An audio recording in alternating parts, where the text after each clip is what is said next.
सगळे कोरोनाचे आता सगळे स्टाफ जे आपले क्वारंटाईन होते ते सगळे बरे झालेले आहेत. त्यांना आता कोणताही आजार नाही आणि आपल्या बाकीच्या ज्या स्टाफ होता त्यांचाही आपण स्वॅब करून घेतला आहे, तोही आता निगेटिव्ह आलेला आहे.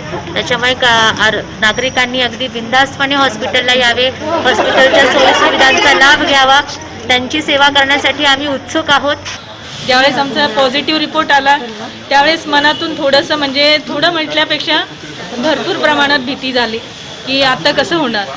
कारण जेवढं ऐकलेलं होतं किंवा आम्ही जेवढं काम करत होतो त्याच्यामध्ये कोरोनाबद्दलची भीती आमच्या मनात, जरी आम्ही काम करत होतो तरी भरपूर प्रमाणात मनामध्ये भरलेली होती. परंतु ज्यावेळेस आम्ही उपचार घेतला आणि त्या कोरोनामधनं आम्ही पूर्णपणे बरं झालो त्यावेळेस एक प्रकारची वेगळी स्फूर्ती निर्माण झाली की अरे ही कोरोना म्हणजे काही नाही आहे, साधी सर्दी खोकल्यासारखं आहे आणि त्याच्यावरती आम्ही मात करू शकतो. सगळ्यांची नंतर सर्वांचे टेस्ट झाल्यानंतर सगळे स्टाफ पॉझिटिव्ह आले 8 लोक, पण देवाची कृपाने माझी फॅमिली सगळे निगेटिव्ह आले. त्याच्यानंतर मी 3 दिवस जाती विसरला होती. त्याच्यानंतर मला खूप दम लागत होता, ताप पण होतं आणि मला रेफर केलं मेडिकल कॉलेजला.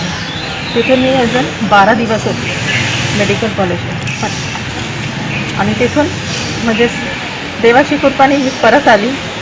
याप्रसंगी आमदार सीमा हिरे यांच्या हस्ते गुलाब पुष्प देऊन वैद्यकीय अधिकारी डॉक्टर रुचिता पावसकर यांच्या उपस्थितीत कोरोना योद्धा यांचे स्वागत करण्यात आले. तसेच वरुण राजाने देखील वर्षाव करून तसेच मायक्रो रुग्णालयातील सर्व कर्मचारी यांनी देखील पुष्प वर्षाव करत विशेष स्वागत केले. यावेळी सामाजिक कार्यकर्ते गणेश बोलकर, भगवान काकड, शंकर कुर्मी, गौरव बोडके आदी पदाधिकारी उपस्थित होते. नाशिक सिटी न्यूज साठी प्रतिनिधी सिद्धार्थ लोखंडे, सातपूर.